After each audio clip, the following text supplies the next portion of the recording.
भाड़ में जाए तेरी माँ। रोहन मल्होत्रा जमीन से उछलकर उठा, जयकार कर रही भीड़ को गुस्से से घूरा और फिर चेहरे पर एक क्रूर भाव लिए देवांश कुलकर्णी की ओर दौड़ा, जो पहले से ही उसकी ओर पीट करके एक बैग लिए चला आ रहा था, और उसे फिर से लात मारी। सावधान! कई लोग चिल्लाए, लेकिन जब उनकी आवाजें अभी भी हवा में गूंज रही थी, देवांश ने ऐसा व्यवहार किया मानो उसके सिर के पिछले हिस्से में आंखें हों, और उसने पीछे की ओर एक लात मारी। रोहन एक बार फिर धमाके से जमीन पर गिर पड़ा और फिर से मुंह के बल गिरा। इस बार तो हालत पहले से भी बदतर थी। उसका आधा आगे का दांत भी टूट गया था और उसके होठों से खून बह रहा था। वाह! इस बार भीड़ तालियों से गूंज उठी। रोहन जमीन से उठा और इस बार उसे लगा कि देहात के इस नौजवान से खिलवाड़ नहीं किया जा सकता और शायद उसमें कुछ हुनर भी है। उसने फिर आगे बढ़ने की हिम्मत नहीं की। और तो और उस दिन खुद को पूरी तरह शर्मिंदा करने के बाद वो आखिरकार अपनी मोटरसाइकिल पर चढ़ गया। उसने इंजन तेज किया और देवांश की ओर तेजी से बढ़ा। मोटरसाइकिल देखो। रोहन मल्होत्रा, क्या तुम पागल हो गए हो? सावधान! देवांश पर मोटरसाइकिल को तेजी से आते देख कई लोगों के चेहरे पीले पड़ गए और वे चिल्लाने लगे। कुछ महिलाओं ने तो अपनी आंखें भी ढक ली, देखने की हिम्मत नहीं जुटा पाई। लेकिन देवांश बिल्कुल अनजान लग रहा था और अपना बैग लिए आराम से चलता रहा। हालांकि अगर उस समय कोई उसे ध्यान से देख पाता तो उसे पता चल जाता कि उसकी निगाहें कितनी ठंडी थी। चीख! आखिरकार रोहन की हिम्मत नहीं हुई कि वो देवांश से मोटरसाइकिल टकराए। वो मुड़ा और उसे छूता हुआ निकल गया, फिर एक तेज मोड़ लिया और देवांश से कुछ मीटर दूर रुक गया। उसे घूरते हुए बोला, बेटे, जरा संभल कर रहना। उम्मीद करना कि मैं तुम्हें फिर कभी शहर में न देखूं, वरना तुम्हारे लिए बहुत बुरा होगा। अपनी धमकी पूरी करने के बाद रोहन अपनी मोटरसाइकिल पर सवार होकर चला गया। देवांश ने रोहन को पीछे हटते हुए देखा और एक कड़वी मुस्कान के साथ सिर हिलाया। उसके माता पिता नहीं चाहते थे कि वो जिले के शहर में कोई उपद्रव करे, लेकिन बस से उतरते ही उसने मुसीबत मोल ले ली थी। बेशक अगर यही बात फिर से हुई तो वो बीच बचाव करने में जरा भी नहीं हिचकिचाएगा। अभी के लिए बहुत बहुत शुक्रिया। जैसे ही देवांश कड़वी मुस्कान के साथ सिर हिला रहा था, अचानक पीछे से एक सुहानी खुशबू आई। उसके पीछे डेनिम शॉर्ट्स पहने एक पोनीटेल वाली लड़की अपनी लंबी गोरी टांगे दिखा रही थी। कुछ नहीं, बस मदद की गुहार लगाई थी। देवांश ने उस मासूम मगर बेहद आकर्षक युवती के सामने चेहरे पर थोड़ी शर्मिंदगी के साथ जवाब दिया, मेरा नाम श्रुति देशमुख है। आपका क्या नाम है?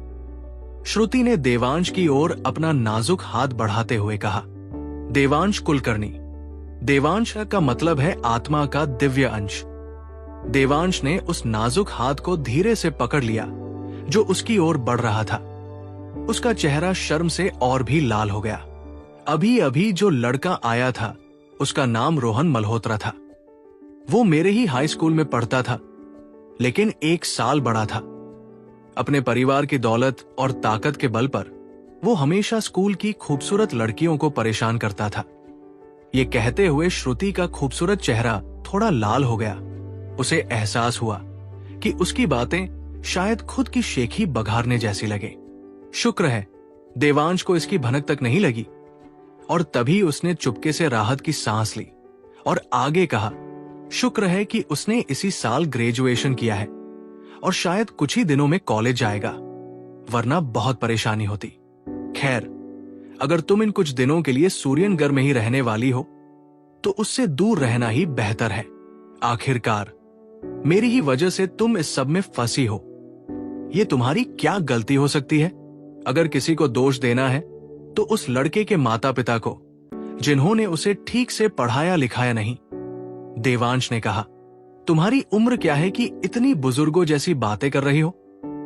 श्रुति देवांश की तरफ आंखें घुमाए बिना नहीं रह सकी, जो सिर्फ 15-16 साल का दिखने के बावजूद ऐसे बोल रहा था जैसे उसके माता पिता जितने बड़े हों। सच में? देवांश अजीब तरह से मुस्कुराया।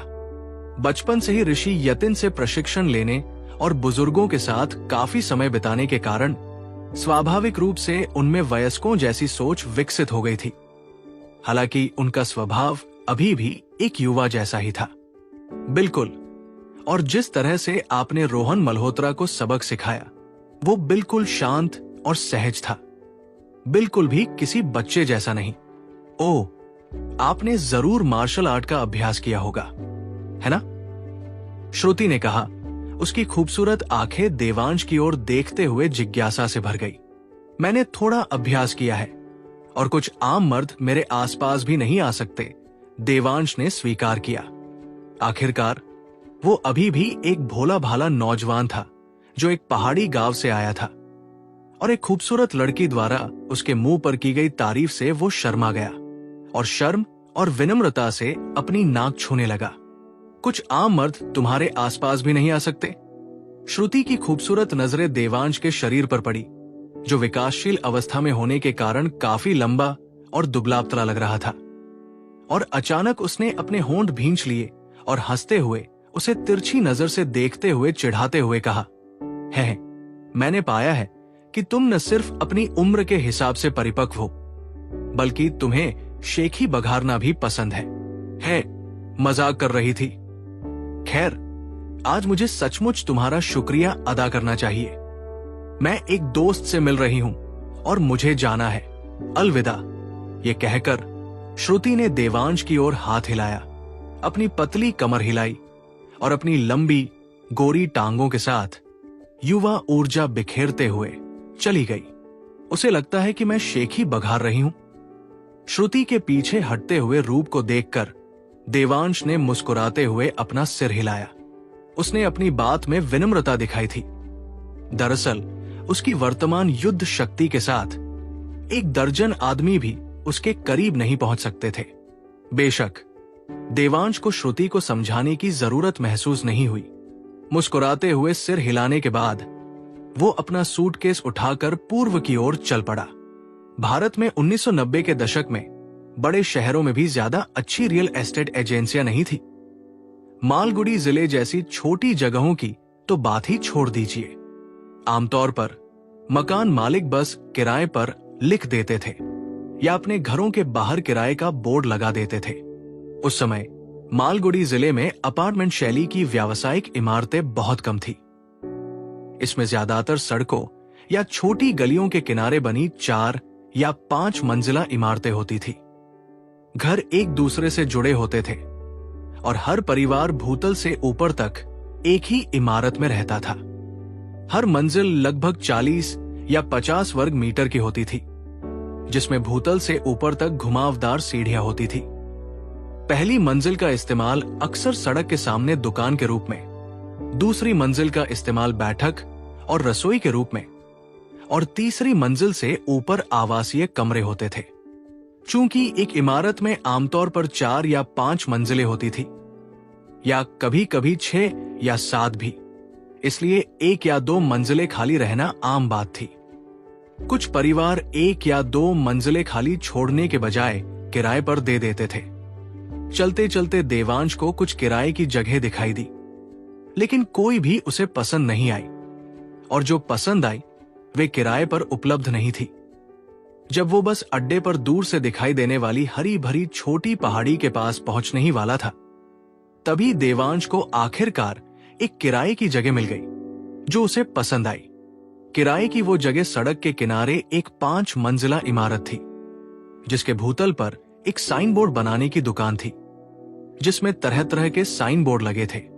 दुकान की देखभाल एक थोड़े मोटे अधेड़ उम्र के आदमी ने की थी, जिसने देवांश को दरवाजे पर खड़े होकर बाहर लगे किराए के विज्ञापन को देखते हुए देखा और मुस्कुराते हुए सामने आकर पूछा, युवक, क्या तुम कोई जगह किराए पर लेना चाह रहे हो? जी हाँ अंकल, क्या आप मकान मालिक हैं? देवांश कुलकर्णी ने सिर हिलाकर पूछा। हाँ, मैं ही मकान मालिक हूं। हालांकि मैं सिर्फ मालगुडी नंबर 1 हाई स्कूल के छात्रों को ही कमरे किराए पर देता हूं। अगर तुम वहां के छात्र नहीं हो तो मुझे डर है कि मैं तुम्हें कमरा किराए पर नहीं दे पाऊंगा, मकान मालिक ने कहा। मैंने इस साल मालगुडी नंबर एक हाई स्कूल की प्रवेश परीक्षा पास कर ली है। देवांश मुस्कुराया। तो तुम इस साल नए छात्र हो, ये बहुत अच्छी बात है। तुम किस गांव से हो और प्रवेश परीक्षा में तुम्हारे कितने अंक आए? ये सुनकर मकान मालिक की आंखें चमक उठी।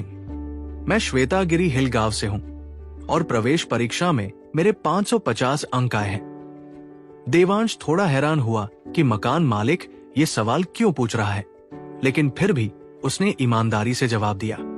550 अंक, ये बहुत ज्यादा है। शाबाश, शाबाश। मकान मालिक ने लगातार प्रशंसा में सिर हिलाया और देवांश को और भी स्नेह से देखा। उस समय दक्षिण प्रदेश की मिडिल स्कूल की अंतिम परीक्षा का पूरा स्कोर 590 अंक था और मालगुडी नंबर एक हाई स्कूल में प्रवेश का स्कोर 512 अंक था। इसलिए देवांश का स्कोर वाकई काबिले तारीफ था। चाचा, किराया कितना है और क्या आप मुझे पहले कमरा दिखा सकते हैं? देवांश वहां घर किराए पर लेने आया था, पढ़ाई लिखाई की उपलब्धियों पर बात करने नहीं। इसलिए स्वाभाविक रूप से वो मकान मालिक के साथ इस विषय पर इधर उधर नहीं भटकना चाहता था। ठीक है, ठीक है, देखो मैं कितना उलझन में हूं। जहां तक किराए की बात है, इस इलाके में आमतौर पर यह लगभग 150 प्रति माह होता है, लेकिन चूंकि तुम्हारे इतने अच्छे नंबर आए हैं और तुम देहात से हो, इसलिए चाचा तुम्हें 100 की छूट देंगे। कमरे की बात है, जरा रुको, मैं तुम्हारी चाची को बुलाकर दुकान देखने के लिए बुलाता हूं और तुम्हें घुमाता हूं, मकान मालिक ने कहा। देवांश के सवाल पूछने पर उसे अचानक अपने आने का असली कारण याद आ गया। उसने अपने सिर पर थपथपाया और फिर मुस्कुराते हुए देवांश को देखा। शुक्रिया चाचा। देवांश का परिवार अमीर नहीं था, इसलिए किराए में हुई बचत से वो स्वाभाविक रूप से खुश होता था। उसने जल्दी से थोड़ा झुककर धन्यवाद कहा। तुम बहुत समझदार बच्चे हो। देवांश का विनम्र व्यवहार देखकर मकान मालिक ने उसे और भी स्नेह से देखा और उसकी तारीफ की। फिर दुकान के काउंटर के पीछे का दरवाजा खोला जो पिछले कमरे की ओर जाता था और अंदर से आवाज लगाई।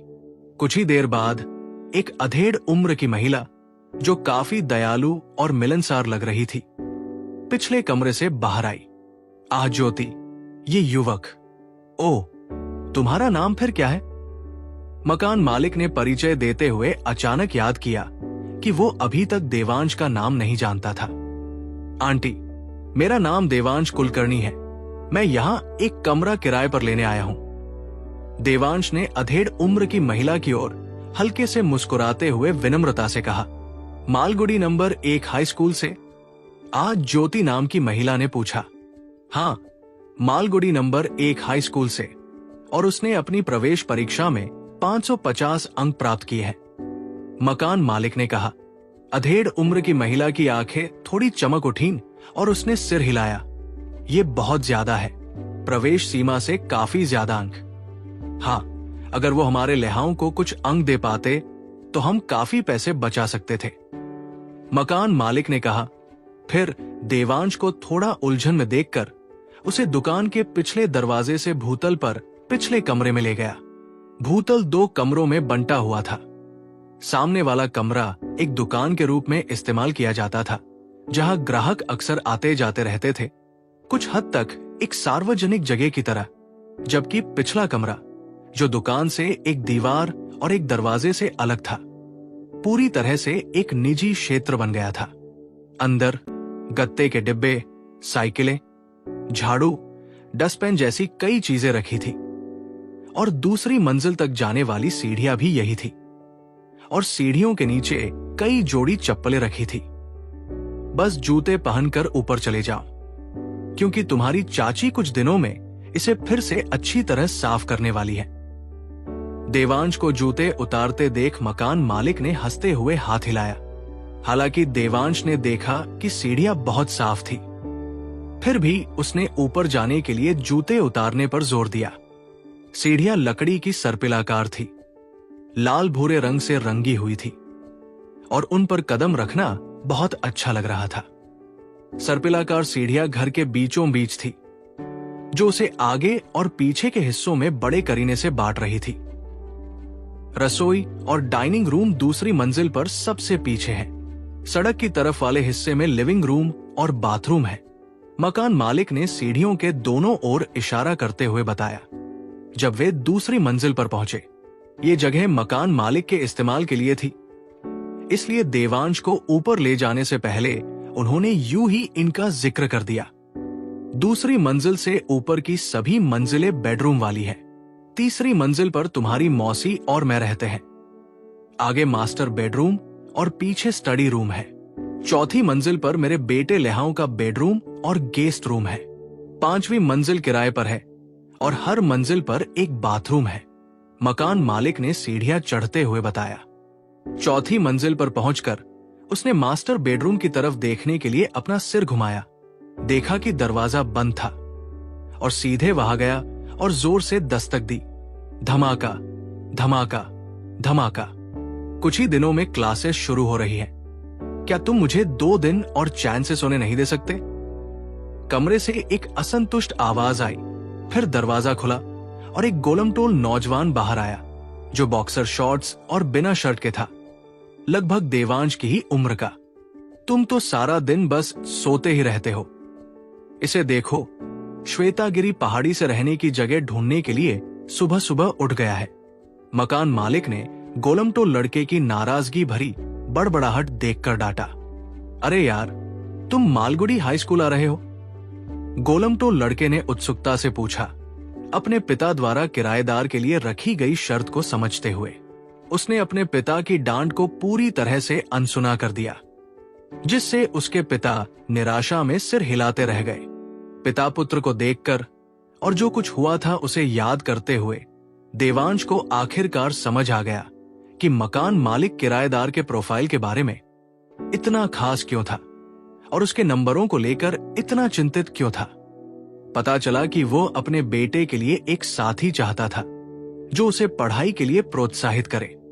हालांकि देवांश ने देखा कि परिवार काफी अच्छा है और उसे अतिरिक्त काम से कोई आपत्ति नहीं है। हाँ, मेरा नाम देवांश है। देवांश ने मुस्कुराते हुए सिर हिलाया।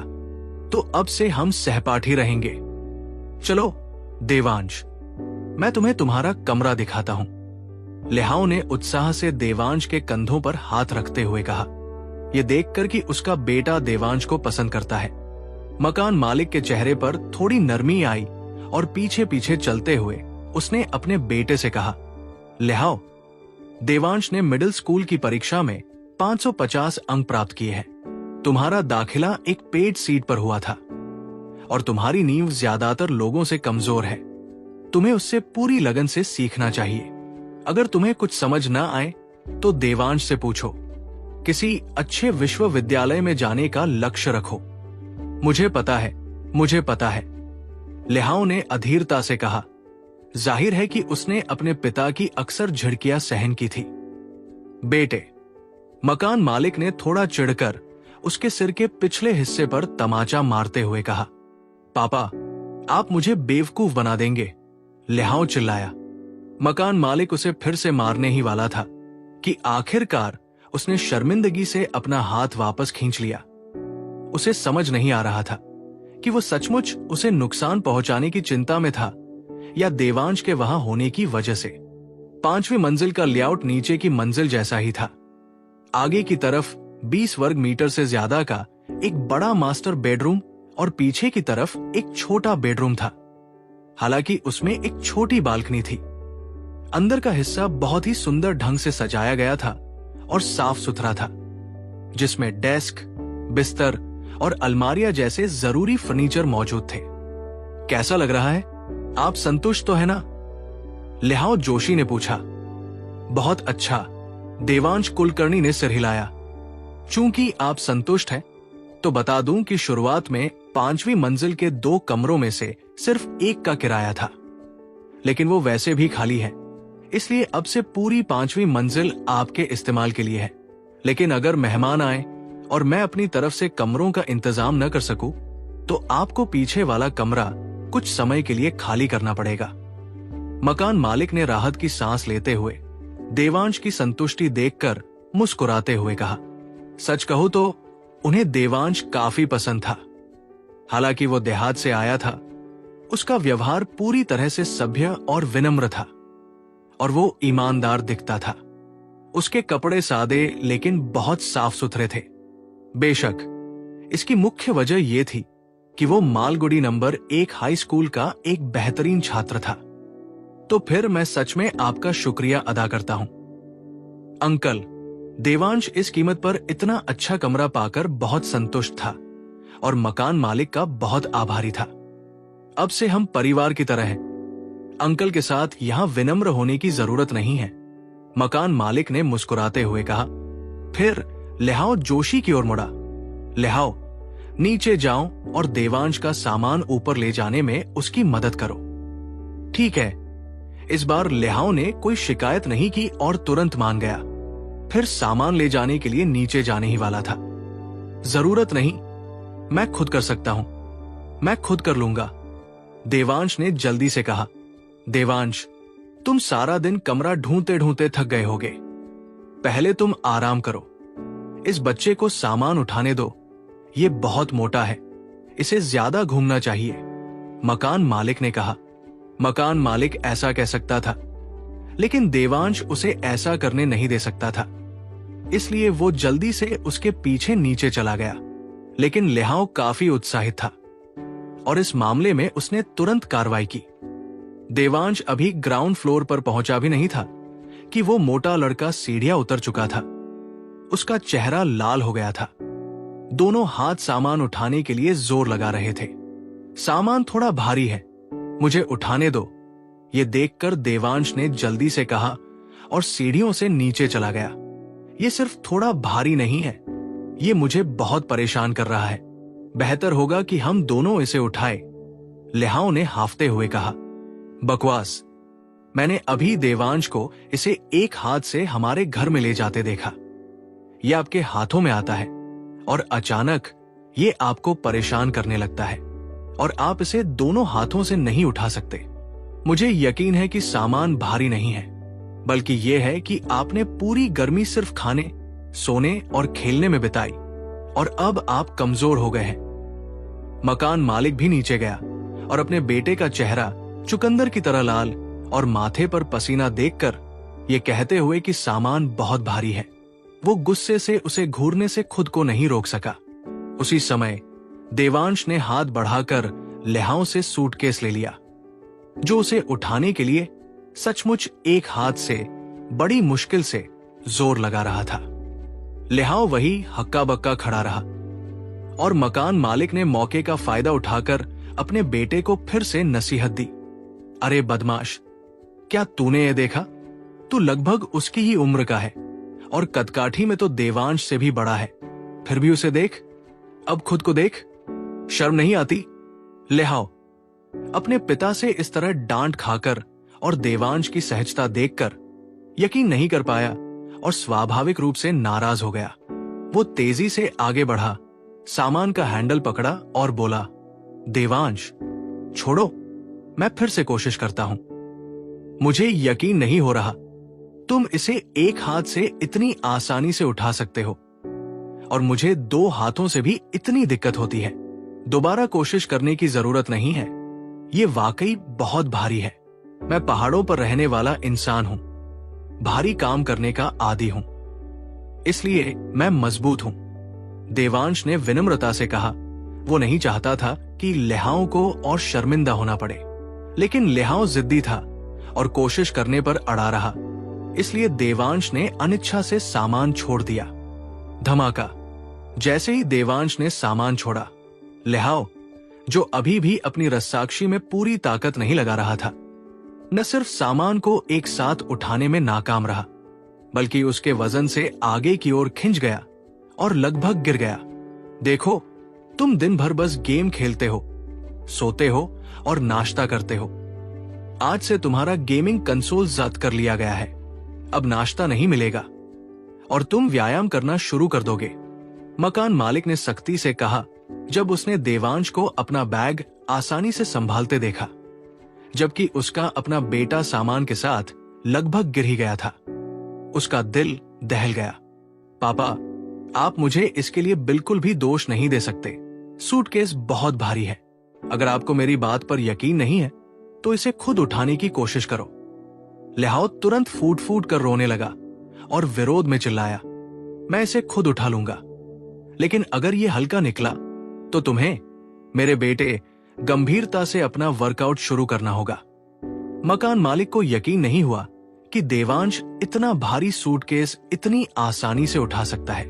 वो आगे बढ़ा, लिहाओं को एक तरफ धकेला, एक हाथ से सूटकेस पकड़ा और सहज मुस्कान के साथ बोला, बेवकूफ लड़के, देखो। हालांकि ठीक है कहकर अपनी बात पूरी करने से पहले ही उसका चेहरा लाल हो गया और उसे उठाने के लिए जोर से झटका देना पड़ा। पापा, लगता है आपको भी अपनी कसरत बढ़ानी होगी। लिहाओ हंसे बिना नहीं रह सका जब उसने अपने पापा का चेहरा लाल होते और एक हाथ से सूटकेस उठाने की कोशिश करते देखा और जल्दी से मजाक किया। शरारती बच्चा पिटाई के लिए मचल रहा है ना? अपने ही बाप पर हुक्म चलाने की हिम्मत भी कर रहा है। मकान मालिक ने लिहाओं को घूरा, फिर अपनी हैरानी भरी नजर देवांश की तरफ घुमाई और पूछा, देवांश, तुमने इस सूटकेस में आखिर क्या रखा है? ये इतना भारी क्यों है? मौसम अभी भी गर्म है और कपड़े हल्के हैं, इसलिए मैं कुछ ज्यादा किताबें ले आया हूं, इसलिए ये थोड़ा भारी है, देवांश ने मुस्कुराते हुए समझाया। कोई आश्चर्य नहीं कि ये इतना भारी है, लेकिन तुम तो ताकतवर हो, लगभग अपने चाचा के बराबर पहुंच रहे हो। मकान मालिक ने समझदारी भरी नजर से देखा। अरे पापा, अपनी तारीफ मत करो। देवांश ने इसे एक हाथ से आसानी से उठा लिया, जबकि तुम्हारे माथे की नस लगभग फटी गई थी। लिहाओं ने तुरंत बेबाकी से इशारा किया, तुम तो बस मुंह चलाते रहते हो। देवांश को देखो, उसे बाहर जाते समय किताबें लाना आता है, और तुम? मकान मालिक का चेहरा थोड़ा लाल हो गया और फिर उसने झट से बात बदल दी और डांटना शुरू कर दिया। क्या मेरी किताबें घर पर नहीं है? मुझे उन्हें इधर उधर क्यों ढोना पड़ेगा? लिहाओ बुदबुदाया, फिर अपने पिता को उसे मारने के लिए हाथ उठाते देख वो जल्दी से सीढ़ियों से ऊपर भागा। सीढ़ियों पर पहुंचकर वो देवांश पर चिल्लाने से खुद को रोक नहीं पाया। देवांश, तुम बहुत ताकतवर हो, मैं भारी सामान उठाने का काम तुम पर छोड़ता हूं। ये कहकर वो तुरंत ऊपर की ओर भागा। ये बच्चा, मकान मालिक ने हार मानकर सिर हिलाया और फिर देवांश से कहा, देखो मैं किससे निपट रहा हूं। इस लड़के को बचपन से ही लाड़ प्यार मिला है। तुम दोनों एक ही स्कूल में एक ही साल में पढ़ोगे और हो सकता है कि तुम एक ही क्लास में पढ़ो। अब तुम एक मंजिल अलग रहोगे। तुम्हें अपने चाचा की मदद करनी होगी इस पर नजर रखने में। निश्चिंत रहिए अंकल, मैं करूंगा। देवांश, जो अब पिता पुत्र की जोड़ी से काफी प्रभावित था, ने मुस्कुराते हुए सिर हिलाया और सहमति जताई। वाह वाह, आपकी मदद से मुझे अब काफी सुकून मिलेगा। मकान मालिक ने देवांश के कंधे पर थपथपाते हुए कहा। उसका मूड हल्का हो गया। तुम अपने कमरे में आराम से बैठ जाओ। अगर तुम्हें किसी चीज की जरूरत हो तो अपने चाचा या चाची को बता देना, मैं दुकान देख लूंगा। शुक्रिया अंकल, अपना काम निपटा लो, मैं बाद में किराया कम करवा दूंगा। देवांश ने जवाब दिया। किराए की कोई जल्दी नहीं, कोई जल्दी नहीं। मकान मालिक ने मुस्कुराते हुए दुकान की ओर जाते हुए कहा। देवांश 5वीं मंजिल पर गया, अपना सूटकेस खोला, अपने टॉयलेटरीज निकाले, उन्हें बाथरूम में रखा और अपने कपड़े रखने ही वाला था कि लिहाओ अचानक अंदर घुस आया। देवांश का हाथ पकड़ा और उसे खिड़की की ओर घसीटने लगा। क्या तुम उस पोनीटेल और डेनिम शॉर्ट्स वाली लड़की को देख रहे हो? खिड़की के पास पहुंचकर लिहाओ ने सड़क के उस पार वाले घर की ओर इशारा किया। उसकी आंखें चमक उठीं और उसने उत्साहित, भेड़िए जैसे अंदाज में पूछा। देवांश कुलकर्णी ने लिहाओ जोशी की उंगली का पीछा किया और इमारत के उस पार सड़क पर देखा। उसके चेहरे पर एक पल के लिए भाव ठहर गए। क्या ये श्रुति देशमुख नहीं थी? वही लड़की जिससे वो पहले सड़क पर मिला था। देख रहा हूं। क्या हुआ? देवांश का चेहरा तुरंत उलझन में बदल गया। उसे समझ नहीं आ रहा था कि लिहाओ उसे इतनी उत्सुकता से श्रुति की ओर क्यों खींच रहा था। क्या उसने अभी अभी वह दृश्य देखा था जिसमें वो नायक बना था? बिल्कुल नहीं। जब मैं पहले उसके घर आया था तब भी वो अपने कमरे में सिर्फ बॉक्सर पहने गहरी नींद में सो रहा था। अरे भाई, क्या तुम सच में अनजान हो या बस दिखावा कर रहे हो? क्या तुमने गौर नहीं किया कि सड़क के उस पार वाली लड़की बहुत हॉट है? अचकच का कितना सुंदर चेहरा, उसकी टांगे कितनी गोरी और लंबी, और फिर सिसकारी। लिहाओ ने देवांश को तिरछी नजर से देखा। उसकी आवाज धीमी पड़ गई क्योंकि वो अपनी लार टपकने से खुद को रोक नहीं पाया और जल्दी से उसे वापस खींच लिया, एक कामुक भाव के साथ। जरूर हॉट है, लेकिन लगता है कि इसका तुमसे कोई लेना देना नहीं है। मुझे मत बताओ तुम उसके पीछे भागने की सोच रहे हो। हालांकि देवांश को लिहाओ की अश्लीलता पसंद नहीं थी, लेकिन वो इस बात से इनकार नहीं कर सका कि श्रुति वाकई खूबसूरत थी। उसने सिर हिलाया और जानबूझकर लिहाओ को सिर से पैर तक अपनी नजरों से देखा। अरे, मोटी औरत को नीची नजर से मत देखो। शायद श्रुति को हड्डियों पर थोड़ा सा मांस पसंद है, पता है? लिहाओ देवांश की इस गौर से भरी नजर से नाराज हो गया। उसे एक तिरस्कार भरी नजर से देखा और फिर जानबूझकर अपनी पतलून ऊपर करके अपनी चर्बी हिलाई, जिससे देवांश को ठंड लगने लगी। मुझे लगता है तुम्हारे लॉटरी जीतने के आसार लगभग उतने ही हैं, इसलिए शांत हो जाओ, ठीक से व्यायाम करो और मेरे जैसे एब्स पाने की ख्वाहिश रखो। देवांश ने अपनी कमीज उठाकर अपने स्टील जैसे 8 पैक एब्स दिखाए और कहा, हे भगवान, कोई आश्चर्य नहीं कि तुम इतने मजबूत हो। ये तो कमाल के 8 पैक एब्स है ना? मुझे छूने दो। शुरू में देवांश लिहाओ को जोर से पटकना चाहता था, लेकिन उस मोटे आदमी में कोई समझदारी का भाव नहीं दिखा। ये देखकर उसकी आंखें चमक उठीं मानो उसने कोई नई दुनिया खोज ली हो, और उसने अपने गोलमटोल हाथ देवांश के एब्स को छूने के लिए बढ़ा दिए। देवांश ने झट से अपनी कमीज नीचे खींची और जोर से अपने हाथ पटक दिए। छी, इसमें इतनी बड़ी बात क्या है? तुम श्रुति नहीं हो। अगर तुम मुझे इन्हें छूने भी दो तो भी मुझे कोई फर्क नहीं पड़ेगा। देवांश के हाथ पटकने के बाद लिहाओ ने तिरस्कार पूर्वक जवाब दिया। इतना कहकर लिहाओ खिड़की पर लेट गया। उसकी आंखें सिकुड़ी हुई थी और मुंह के कोनों से लार टपक रही थी। वो चुपके से श्रुति को देख रहा था। छी, वो सचमुच हमारे स्कूल की सबसे खूबसूरत लड़की है। परसों से वो और मैं सहपाठी होंगे, फिर मैं उसे रोज देख पाऊंगा। बस यही सोचकर मैं रोमांचित हो जाता हूं। लिहाओ ने खुद से बुदबुदाया। उसकी आंखें चमक रही थी। तुम दोनों के परिवार सड़क के ठीक सामने रहते हैं, क्या तुम उसे रोज नहीं देखते? देवांश ने आंखें घुमाई और कहा, वो बहुत कम बाहर आती है, इसलिए उसकी एक झलक पाना मुश्किल है। लिहाओ ने कहा। यह कहते हुए उसने अचानक अपनी जांघ पर थपथपाया और चिल्लाया, अरे, मैं तुमसे एक ऐसे आदमी से बहस करने में इतना व्यस्त हो गया हूं जो औरतों को नहीं समझता कि दूरबीन लेना ही भूल गया। इतना कहकर लिहाओ जल्दी से नीचे भागा। उस भारी भरकम शरीर को अपने कमरे से तेजी से बाहर निकलते देख देवांश एकदम अवाक रह गया। इस आदमी ने तो दूरबीन इस्तेमाल की थी। हालांकि लिहाओ ज्यादा देर तक भागा नहीं, फिर निराशा से भरा चेहरा लिए वापस आया और बोला, मैं बहुत देर कर चुका था। वो अंदर चली गई।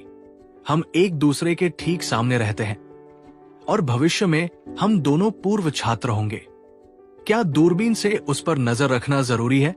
अगली बार जब तुम उसे देखो तो बस नमस्ते कह देना, उसे जान लेना। बस। देवांश ने लिहाओ का उदास चेहरा देखा और खुद को हंसने और रोने से नहीं रोक पाया। बातें करना आसान है। हम मालगुडी नंबर 1 हाई स्कूल की उस खूबसूरत लड़की की बात कर रहे हैं और वो इस साल सीनियर है। हम तो बस नए छात्र हैं। क्या तुम्हें लगता है कि अगर तुम उसे नमस्ते कहोगे तो वो तुम्हें पहचान भी पाएगी? और वैसे कहा जाता है कि मालगुडी नंबर 1 हाई स्कूल में बहुत सारे लड़के श्रुति देशमुख के पीछे पड़े हैं और उनमें से कई अच्छे पारिवारिक पृष्ठभूमि वाले टॉपर छात्र हैं। लेकिन वो उन सबको नजरअंदाज कर देती है। लिहाओ ने आंखें घुमाते हुए कहा, सच में? मुझे नहीं लगता कि वो लोगों को सीधे मना कर देती है। शायद उसे अभी डेटिंग में कोई दिलचस्पी नहीं है, इसलिए वो जानबूझकर उन लड़कों को नजरअंदाज कर रही है। वैसे तुमने अभी तक मालगुडी नंबर 1 हाई स्कूल में पढ़ना भी शुरू नहीं किया है, तो तुम्हें इतना सब कैसे पता है? देवांश ने पूछा। मैंने एक सहपाठी से इसके बारे में पूछा था। उसका भाई मालगुडी नंबर 1 हाई स्कूल में पढ़ता है, लिहाओ ने जवाब दिया। मैं समझ गया, लेकिन हम अभी भी छात्र हैं, युवा हैं। हमें स्कूल की सुंदरियों, महिलाओं की चिंता करने के बजाय पढ़ाई पर ज्यादा ध्यान देना चाहिए। देवांश ने गंभीरता से सलाह दी। बाहर निकलो। तुम जैसे किताबी कीड़े से, जो अभी बड़ा भी नहीं हुआ और जिसने दुनिया नहीं देखी, महिलाओं के बारे में बात करना गाय के आगे वीणा बजाने जैसा है। जब देवांश ने महिलाओं के बारे में बातचीत में शामिल होने के बजाय लिहाओ को मन लगाकर पढ़ाई करने की सलाह दी, तो लिहाओ ने तिरस्कार से आंखें घुमाई। ये कहकर लिहाओ मुड़ा और सीढ़ियों से नीचे चला गया। पहाड़ी इलाकों में रहने वाले किशोरों के विचार शहर के लोगों की तुलना में ज्यादा सरल और रूढ़िवादी होते हैं।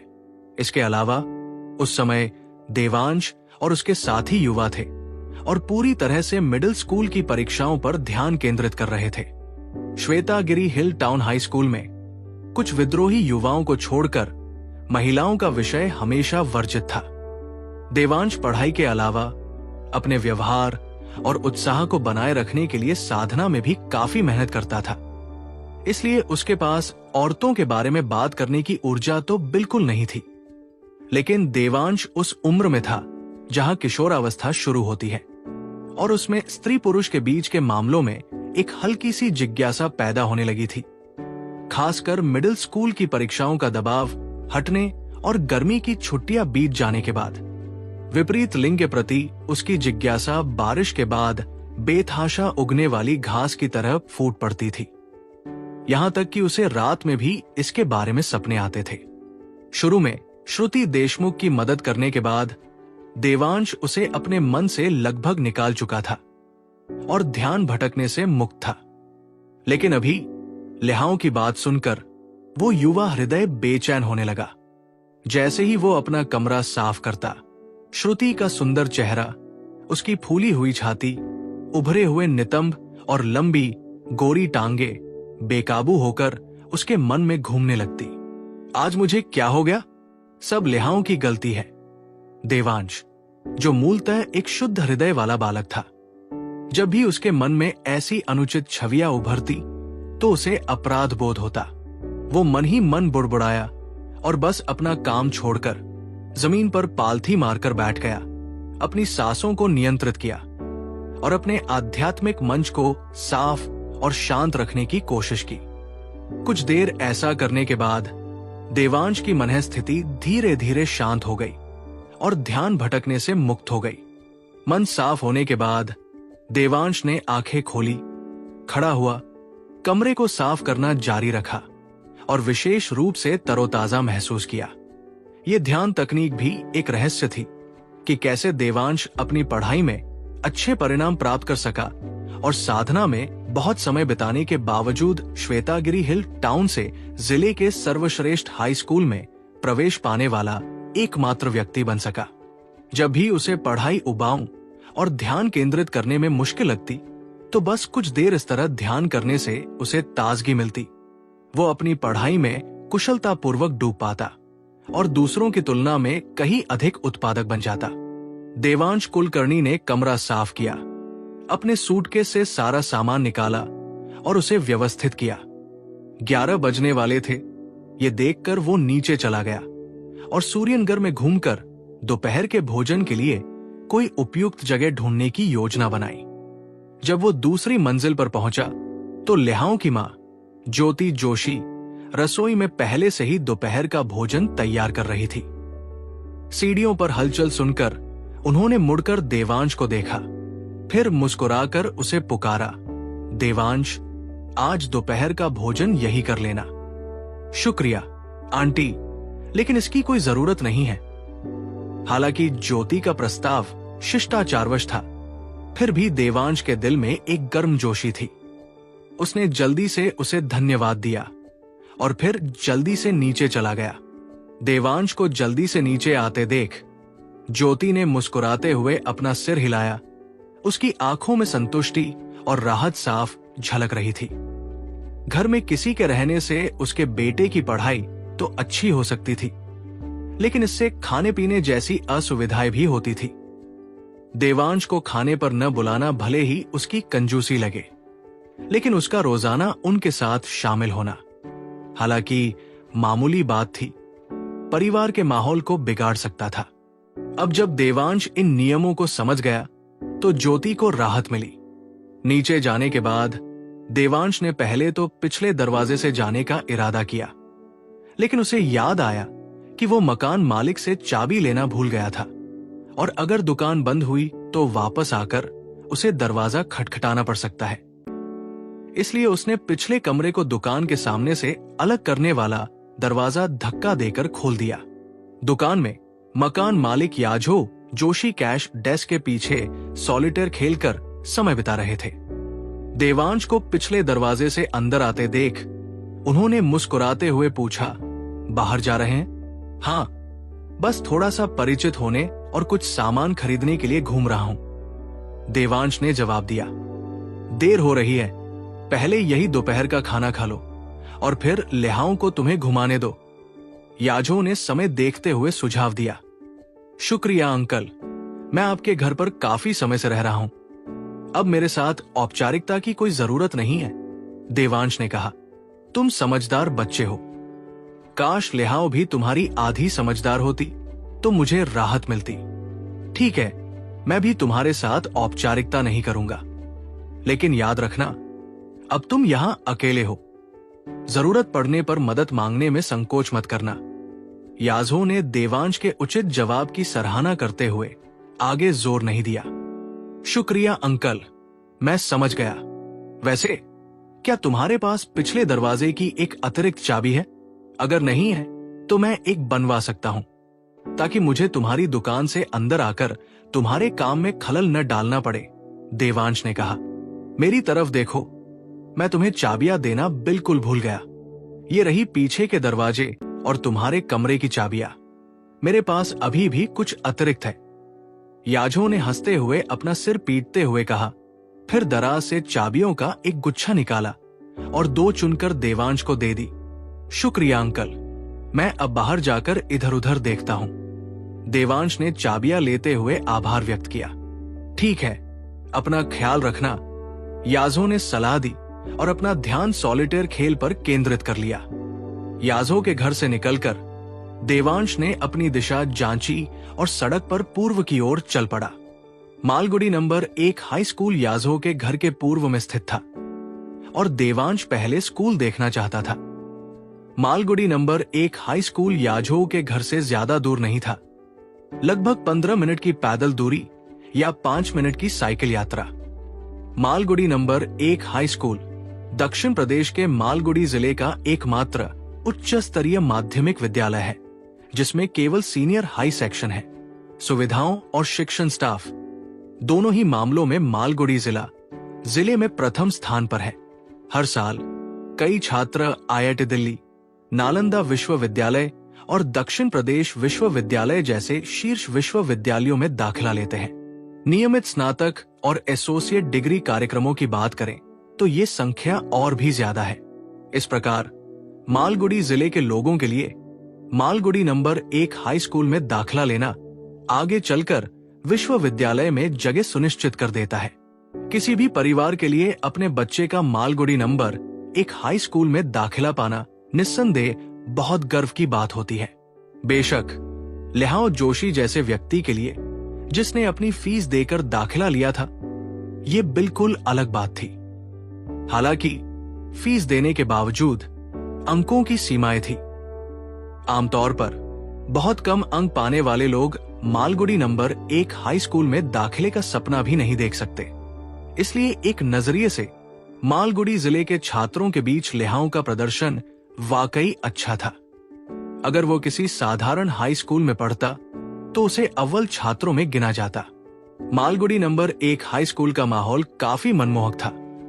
स्कूल के गेट से थोड़ी ही दूर पर एक नदी धीरे धीरे बह रही थी और उसके पीछे मालगुडी जिला पार्क की पहाड़ी थी, जो वही हरी भरी छोटी पहाड़ी थी जिसे देवांश ने स्टेशन पर दूर से देखा था।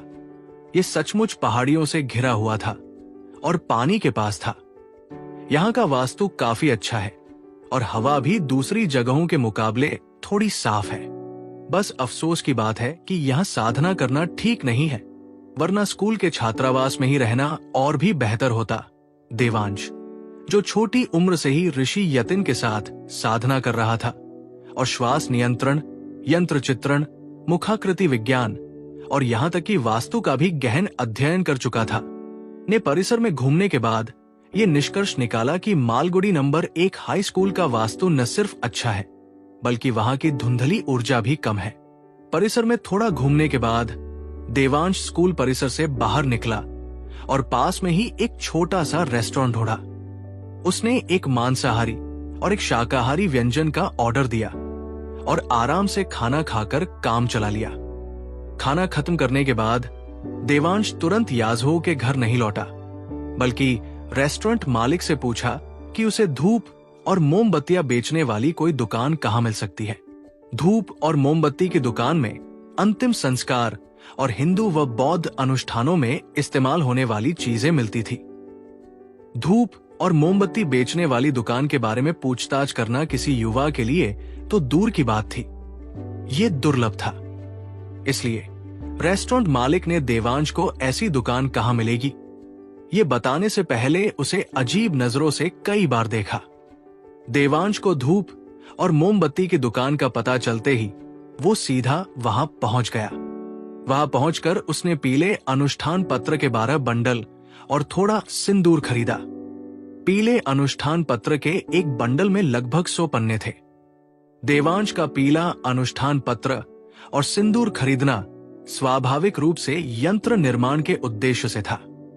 यंत्र साधकों के लिए ब्रह्मांड की रहस्यमयी शक्तियों से संवाद करने का एक आध्यात्मिक साधन है। एक कहावत है, यंत्र बनाने की कला जाने बिना आप केवल आत्माओं को प्रसन्न करेंगे, लेकिन इसे सही तरीके से बनाना जानते हैं तो आप आत्माओं को चिल्लाने पर मजबूर कर देंगे, जो यंत्र निर्माण के रहस्यों को दर्शाता है।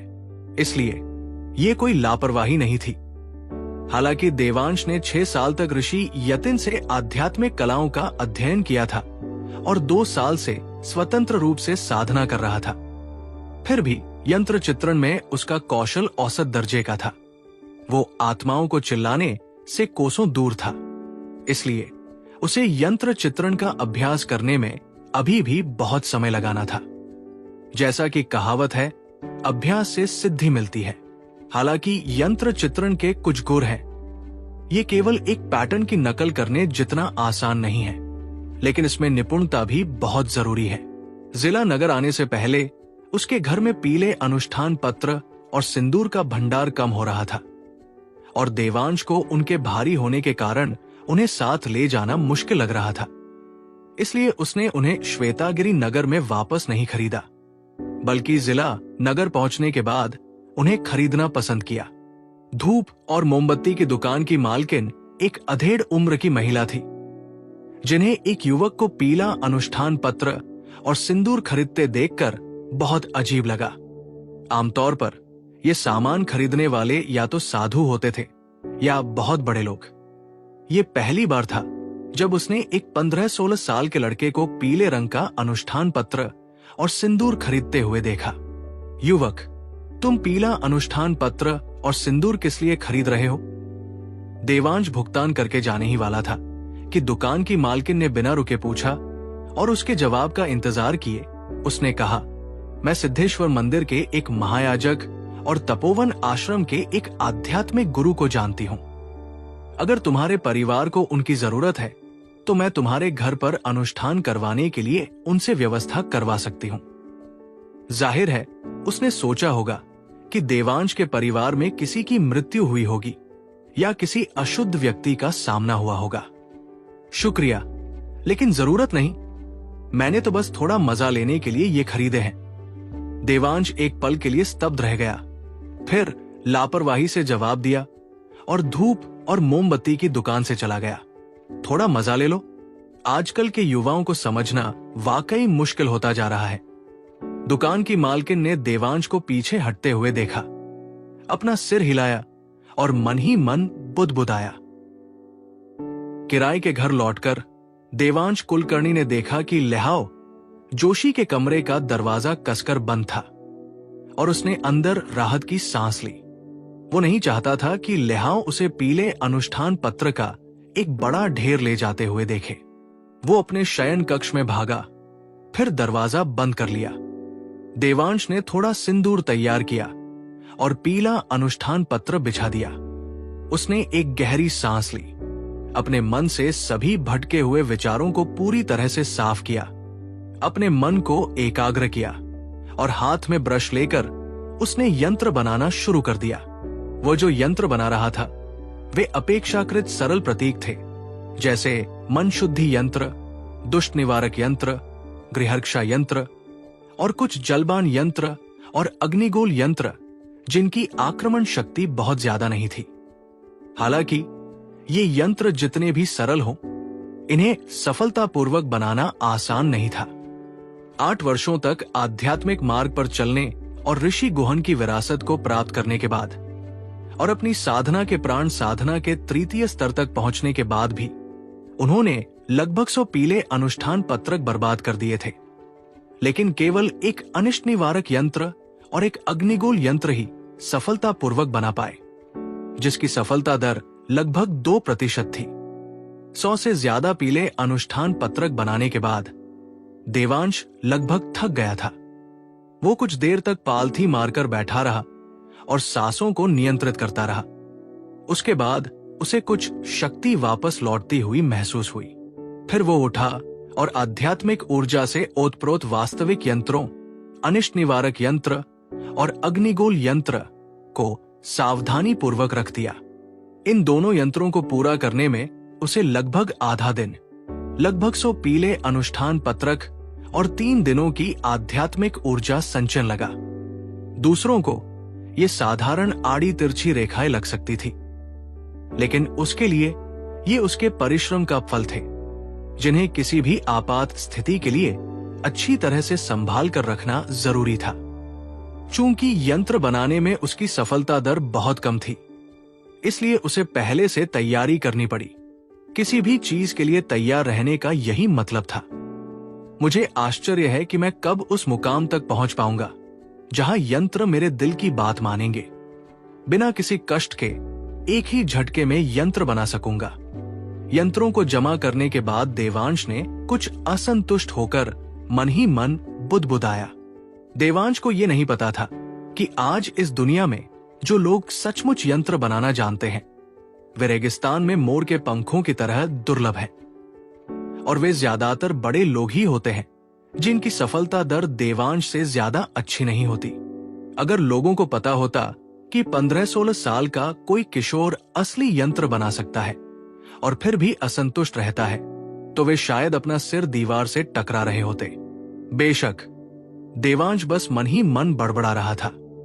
वो जानता था कि उस अवस्था तक पहुंचने के लिए जहां यंत्र उसके हृदय का अनुसरण करते हैं, न केवल अत्यंत परिष्कृत आध्यात्मिक शक्ति की आवश्यकता है, बल्कि ये भी आवश्यक है कि उसकी ऊर्जा कम से कम प्राण साधना के 9वें स्तर तक पहुंचे।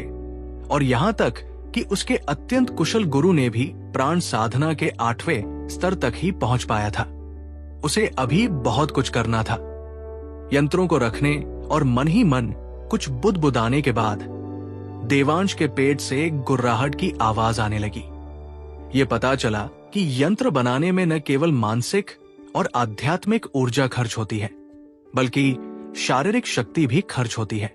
इसके अलावा देवांश की उम्र भी बढ़ रही थी, इसलिए आधे दिन के अभ्यास के बाद दोपहर के भोजन में खाया हुआ थोड़ा सा खाना भी बहुत देर से पचता था। वो रात के खाने के लिए नीचे गया और खाने के बाद देवांश बाहर नहीं रुका और सीधे किराए के घर में वापस चला गया। जब देवांश लौटा तो ज्योति जोशी बर्तन धो रही थी। जाहिर है उन्होंने अभी अभी खाना खाया था। ये देखकर कि देवांश अपने कमरे में जल्दी लौट आया था और बाहर नहीं घुमा था, ज्योति को बहुत राहत मिली। मुस्कुराते हुए उसने ज्योति का अभिवादन किया और फिर ऊपर चला गया। लेहाओं के कमरे से गुजरते हुए उसने उसे बिस्तर पर लेटे हुए नितिन शर्मा का उपन्यास a step into the past पढ़ते देखा। ये उपन्यास हाल ही में काफी लोकप्रिय हुआ था और कुछ पहलुओं में काफी स्पष्ट था। शायद इसी वजह से जब लेहाओं ने सीढ़ियों पर कदमों की आहट सुनी तो उसने जल्दी से a step into the past अपने तकिए के नीचे रख लिया, मानो कुछ सोच रहा हो। लेकिन उस गोलमटोल आदमी ने अपनी जांघों के बीच ऊंचे तंबू को नहीं देखा था। अरे ये तो तुम हो बच्चे।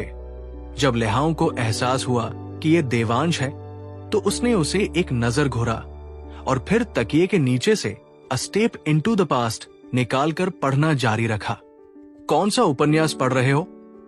इसे ऐसे छिपा रहे हो जैसे कोई संदिग्ध चीज हो, देवांश ने सहजता से पूछा। नितिन शर्मा का उपन्यास a step into the past वाकई बहुत अच्छा है। क्या तुम इसे पढ़ना चाहोगे? मैं अभी तीसरे खंड पर हूं और मैंने अभी तक पहले 2 खंड वापस नहीं किए हैं। मैं तुम्हें उधार दे सकता हूं, लेहाओं ने कहा। शुक्रिया, लेकिन मुझे अपनी पढ़ाई पर ही ध्यान देना चाहिए।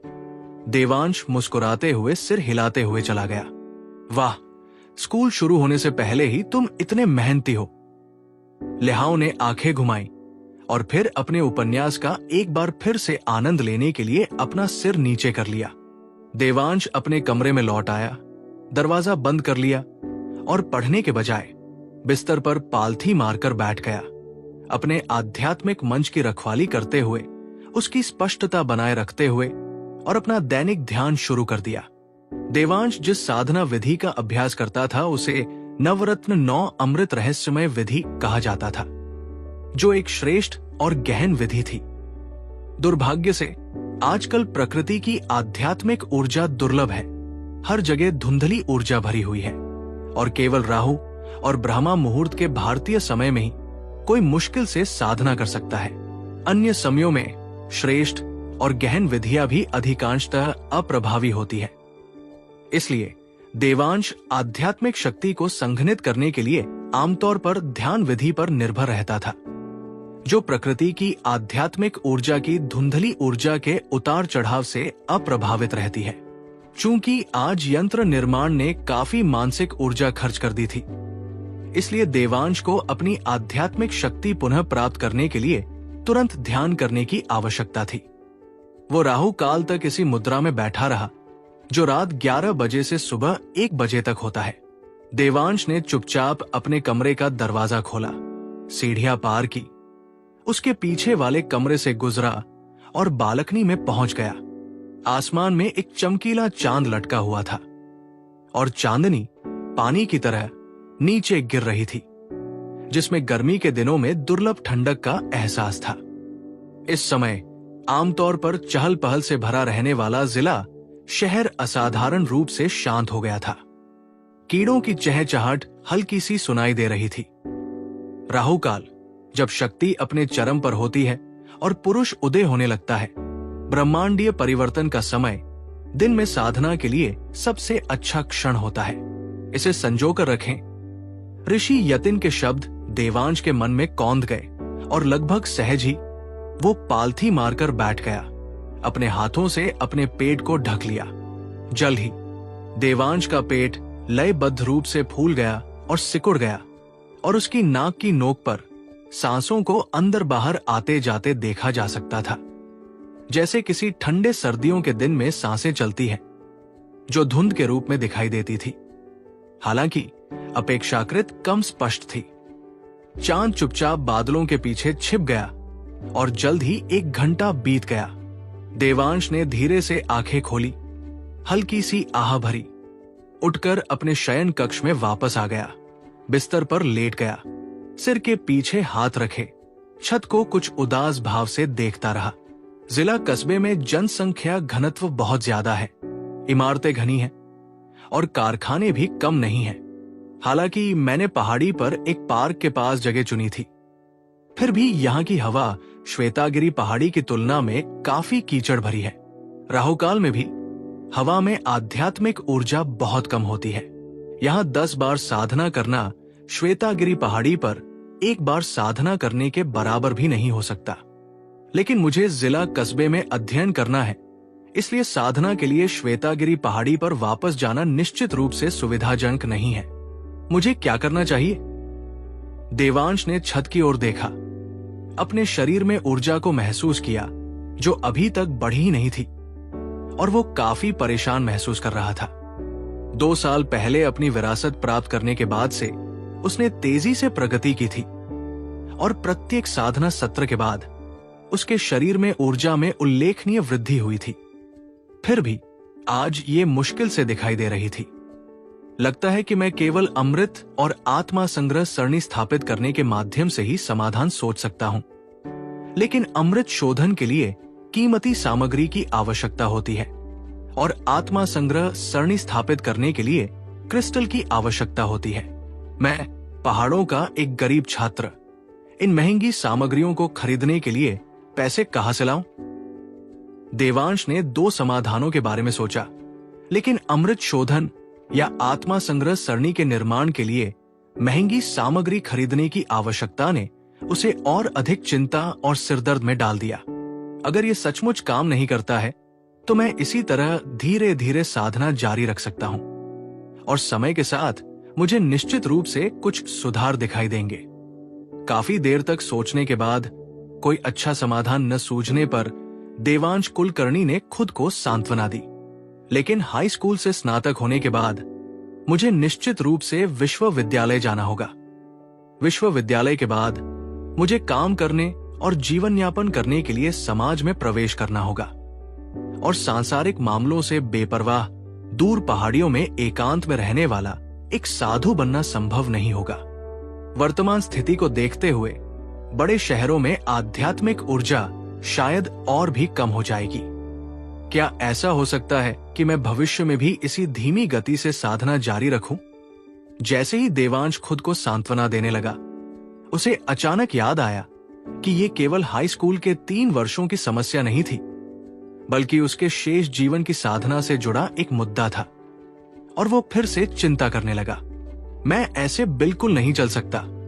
मेरे गुरु ने मुझे सिखाया और मुझ पर बड़ी उम्मीदें लगाई। मैं खुद को लापरवाही और हताश होकर कैसे आगे बढ़ने दे सकता हूं? और मैं तो ऋषि गुहान पूर्वज की विरासत पाने का सौभाग्यशाली हूं। अगर मैं इतने बड़े अवसर को गवा दूं, तो ये तो बिजली गिरने की भीख मांगने जैसा होगा। चूंकि मेरे पास पैसा नहीं है, तो मुझे इसे कमाने के लिए कड़ी मेहनत करनी चाहिए, एक धनी व्यापारी बनना चाहिए। जब मेरे पास पर्याप्त पैसा है, तो क्या मुझे अब भी इस बात की चिंता करनी चाहिए कि मैं अमृत शोधन या आत्मा संचय सरणी स्थापित करने के लिए सामग्री नहीं जुटा पाऊंगा?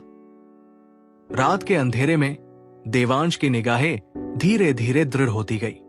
उस रात एक 16 साल के लड़के ने अपने किराए के कमरे में रहते हुए एक व्यापारी बनने का मन बना लिया। अपना फैसला लेने के बाद देवांश ने आंखें बंद कर ली और सो गया। नींद गहन विश्राम और विश्राम का सबसे स्वाभाविक रूप है, और साधकों के लिए भी ये कोई अपवाद नहीं है। बेशक अपनी साधना और ध्यान के कारण वे सामान्य लोगों की तुलना में कम घंटे सो पाते हैं, और फिर भी अपनी ऊर्जा और शारीरिक शक्ति को मजबूत बनाए रखते हैं। सुबह लगभग 4:08 बजे उठकर देवांश बिस्तर से उठ गया, क्योंकि ब्रह्मा मुहूर्त वो समय होता है जब सूर्य पूर्व दिशा में उदय होता है। सभी चीजें फलती फूलती हैं और जीवन शक्ति अपने चरम पर होती है, जिससे ये दिन में साधना के लिए एक और आदर्श समय बन जाता है।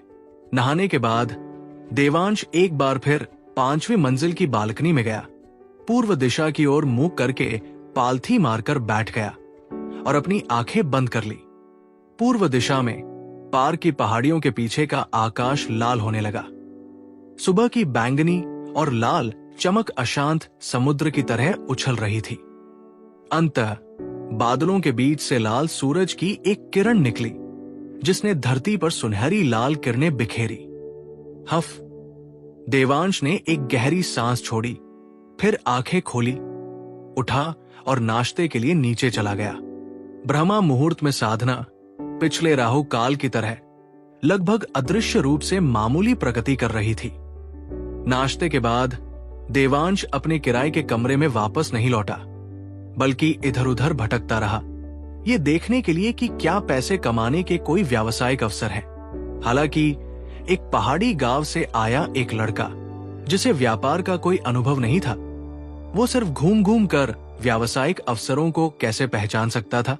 जब वो नदी किनारे सड़क पर एक छोटे से पुल से गुजरा और कुछ ज्योतिषियों को देखा, तो देवांश की आंखें चमक उठीं, लेकिन वो तुरंत जोर से हंसा और उस विचार को दूर कर दिया। ये तो बताने की जरूरत नहीं कि उसके गुरु ने उसे मरने से पहले सलाह दी थी कि वो अपनी साधना को यूं ही प्रकट न करे या उसका इस्तेमाल मुनाफा कमाने के लिए न करे। क्या उसकी कम उम्र को देखते हुए कोई उसके पास आएगा, भले ही वो अपना अभिमान त्याग कर भविष्य बताने के लिए एक दुकान लगाने को तैयार हो। काफी देर तक यूं ही इधर उधर भटकने के बाद देवांश अचानक रुक गया और सामने आयुर्वेदिक दवा की दुकान को घूरते हुए माथे पर हाथ मारते हुए बोला, मेरी कमजोर याददाश्त तो देखो, मैंने तो सिर्फ औषधीय व्यंजन और अमृत बनाने के लिए औषधीय सामग्री खरीदने और आत्मा संचय व्यू रचने के लिए क्रिस्टल खरीदने के बारे में सोचा था। मुझे उस 1000 साल पुराने श्यामवेद का ख्याल क्यों नहीं आया? वैसे भी मुझे अभी इसकी जरूरत नहीं है, तो क्यों न इसे बेचकर अपनी जरूरत की सामग्री खरीद लूं? देवांश कई सालों से श्वेतागिरी पहाड़ी पर साधना कर रहा था और पिछले साल उसे पहाड़ी पर एक सुनसान चट्टान मिली, जहां उसे अनजाने में श्यामवेद का एक पौधा मिला। ऋषि यतिन से 6 साल तक औषधीय जड़ी बूटियों और चिकित्सा कलाओं का अध्ययन करने और ऋषि गुहन से प्राप्त ज्ञान को विरासत में पाकर उसने आसानी से पहचान लिया कि ये 1000 साल पुराना श्यामवेद है। श्यामवेद रक्त और यकृत को पोषण दे सकता है, सार को ठोस बनाकर गुर्दों को लाभ पहुंचा सकता है, मांसपेशियों और हड्डियों को मजबूत बना सकता है और बालों को काला कर सकता है। ये एक पौष्टिक और उत्तम औषधि है जो न तो बहुत ठंडी होती है और न ही बहुत गर्म, और इसके लाभ शतावरी और अश्वगंधा से भी बढ़कर है। ये वास्तव में एक बहुमूल्य औषधीय पदार्थ है। ये तो कहना ही क्या कि आम लोगों द्वारा सेवन करने पर इसके पौष्टिक प्रभाव होते हैं। यहाँ तक कि साधक भी इससे कुछ हद तक लाभ उठा सकते हैं। हालांकि आजकल ज्यादातर श्यामवेद कृत्रिम रूप से उगाए जाते हैं और जंगली श्यामवेद दुर्लभ होते जा रहे हैं, खासकर 1000 साल पुराना जंगली श्यामवेद, जो बेहद दुर्लभ और कीमती है। इसलिए जब पिछले साल देवांश को श्वेतागिरी पहाड़ी पर 1000 साल पुराना जंगली श्यामवेद मिला, तो वो बहुत उत्साहित हुआ और उसे तुरंत खोद कर निकालना चाहता था। लेकिन फिर उसे याद आया कि इस 1000 साल पुराने जंगली श्यामवेद का सीधे सेवन करने का प्रभाव अन्य जड़ी बूटियों के साथ मिलाकर औषधीय काढ़ा बनाने या अमृत बनाने की तुलना में बहुत कम है। अगर वो इसे सीधे खोद कर खा लेता तो ये बेकार होता। बेहतर होगा कि वो तब तक इंतजार करे जब तक वो अन्य जड़ी बूटियां इकट्ठा न कर ले, फिर उसे खोद कर निकाले और प्राचीन विधियों के अनुसार उसका औषधीय काढ़ा बनाए या अमृत बनाए। हालांकि देवांश को 1000 साल पुराने श्यामवेद की जरूरत वाली कई प्राचीन विधियों के बारे में पता था, लेकिन जरूरी जड़ी बूटियां भी बेहद कीमती थी और वो उन्हें कम समय में इकट्ठा नहीं कर सकता था। इसलिए सोच विचार के बाद उसने उसे तुरंत खोदने का विचार छोड़ दिया। इसके बजाय उसने उसे और भी छिपा दिया ताकि वो चट्टानों की दरारों में उगता रहे और भविष्य में जरूरत पड़ने पर खोदा जा सके। क्योंकि वो 1000 साल पुराने जंगली श्यामवेद की अत्यंत कीमती और दुर्लभता को हमेशा संजोए रखता था, जो उसे मिलना मुश्किल था। इसलिए उसने इसे भविष्य में अपने औषधीय शोधन के लिए सहेजने की योजना बनाई। इसलिए देवांश ने इसे बेचने के बारे में कभी नहीं सोचा था, न ही उसने इसकी अपार संपत्ति के बारे में सोचा था। आज जब वो आयुर्वेदिक दवा की दुकान के पास से गुजरा और प्रवेश द्वार पर कुछ पौष्टिक जड़ी बूटियों के मूल्य चिन्ह लटके देखे, तो उसे अचानक याद आया कि वो वास्तव में कोई गरीब लड़का नहीं है। अगर वो उस 1000 साल पुराने जंगली श्यामवेद को बेचते तो वो शायद एक धनी व्यक्ति माना जा सकता है। श्यामवेद बेचकर पैसे जुटाने के बारे में सोचते ही देवांश का दिल अचानक से जाग उठा और उसने चाहा कि काश वो अभी श्वेतागिरी पहाड़ी पर लौटकर उस 1000 साल पुराने जंगली श्यामवेद को खोद कर बेच पाता। 1000 साल पुराना जंगली श्यामवेद मेरी सबसे बड़ी दौलत है। अगर बेच दिया तो खत्म हो जाएगा। मुझे अच्छी तरह से पूछताछ करनी चाहिए। जल्दबाजी नुकसानदेह होती है, वरना अगर मैं इसे बहुत कम दाम पर बेच दूं तो क्या यह बहुत बड़ा नुकसान नहीं होगा? हालांकि देवांश सिर्फ 16 साल का था। 6 साल तक एक बुजुर्ग के साथ रहने के कारण उसने स्वाभाविक रूप से बुजुर्ग की शांति को अपना लिया। उसे जल्दी ही एहसास हो गया कि उसकी उत्सुकता बेवजह थी और उसने तुरंत कई गहरी सांसें ली, जिससे उसका मन धीरे धीरे शांत हो गया। न तो अहंकारी और न ही आवेगी मन से देवांश ने पहले जैसी उत्तेजना के बिना आगे दवा की दुकान की ओर देखा और एक पल सोचने के बाद शांति से दुकान में चला गया। आज के जमाने में एलोपैथिक दवाइयां आयुर्वेद से कहीं ज्यादा लोकप्रिय है। हालांकि इसे आयुर्वेदिक दवा की दुकान कहा जाता है, फिर भी यहाँ काफी एलोपैथिक दवाइयां रखी है। शायद इसलिए क्योंकि अभी सुबह थी, या शायद दुकान में ज्यादा काम नहीं था। दुकान में कोई ग्राहक नहीं था, बस एक अधेड़ उम्र का आदमी वहां मौजूद था। देवांश को अंदर आते देख उसने ज्यादा उत्साह नहीं दिखाया और बस आलस से पूछा, युवक, तुम्हें कौन सी दवा लेनी है? अंकल, मैं यहां दवा खरीदने नहीं आया हूं, मैं आपसे कुछ सलाह लेना चाहता हूं। देवांश ने अधेड़ उम्र के आदमी को थोड़ा झुककर कहा। कुछ सलाह लेने आए हो? युवक, क्या तुम्हें यकीन है कि तुमने कोई गलती नहीं की है? ये एक दवाखाना है। अधेड़ उम्र के आदमी ने देवांश की ओर देखते हुए उत्सुकता से कहा।